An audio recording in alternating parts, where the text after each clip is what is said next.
Hi friends, welcome to Emmy சமையல். இன்றைக்கி Emmy சமையலில் நம்ம என்ன பார்க்க போகிறோன்னா, பூரி மசாலா எப்படி ஈஸியாக 5 நிமிஷத்தில் செய்கிறதுன்னு பார்க்க போகிறோம். 2 உருளைக்கிழங்கு எடுத்துக்கோங்க, வேக போட்டுக்கோங்க. இன்னொரு சைடு மிக்ஸி ஜார் எடுத்துக்கோங்க.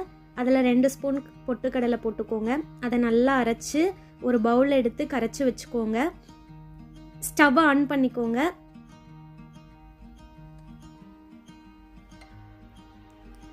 கடாய் வச்சுக்கோங்க.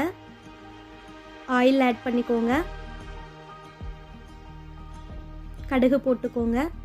கடுகு பொரிஞ்சோடனே கடலைப்பருப்பு போட்டுக்கோங்க. 1 ஸ்பூன் உளுந்தம்பருப்பு போட்டுக்கோங்க. 1 ஸ்பூன். அது நல்லா இதானோடனே கருவேப்பிலை போட்டுக்கோங்க. அடுத்தது ஆனியன் எடுத்து போட்டுக்கோங்க. அதை நல்லா பொன்னிறமாக இது பண்ணிக்கோங்க.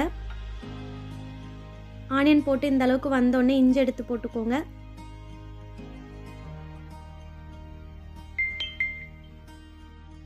பச்சை மிளகாய் போட்டுக்கோங்க. நல்லா இதானோடனே பெருங்காயம் கொஞ்சம் போட்டுக்கோங்க. சால்ட்டு கொஞ்சம் போட்டுக்கோங்க. உப்பு கொஞ்சம் போட்டுக்கோங்க. அதை போட்டு நல்லா மிக்ஸ் பண்ணிக்கோங்க.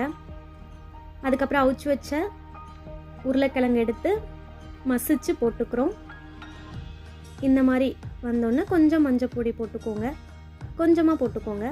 அதை நல்லா மிக்ஸ் பண்ணிக்கோங்க. இதெல்லாம் மிக்ஸ் பண்ணோன்னே நம்ம அந்த பொட்டுக்கடலை இருக்குது இல்லைங்களா, அதை எடுத்து வச்சுருக்கோம் இல்லைங்களா, அதை எடுத்து ஊற்றிக்கோங்க. உங்களுக்கு எவ்வளோ தண்ணி வேணுமோ அவ்வளோ ஆட் பண்ணிக்கோங்க.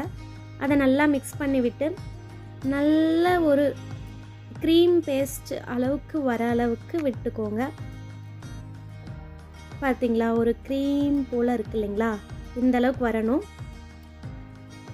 பூரி சப்பாத்திக்கெல்லாம் எடுத்து சாப்பிட்டு பாருங்கள். உங்களுக்கு பிடிச்சிருந்ததுன்னா என்னோடய வீடியோவை லைக் பண்ணுங்கள், ஷேர் பண்ணுங்கள், சப்ஸ்கிரைப் பண்ணுங்கள். Thank you friends.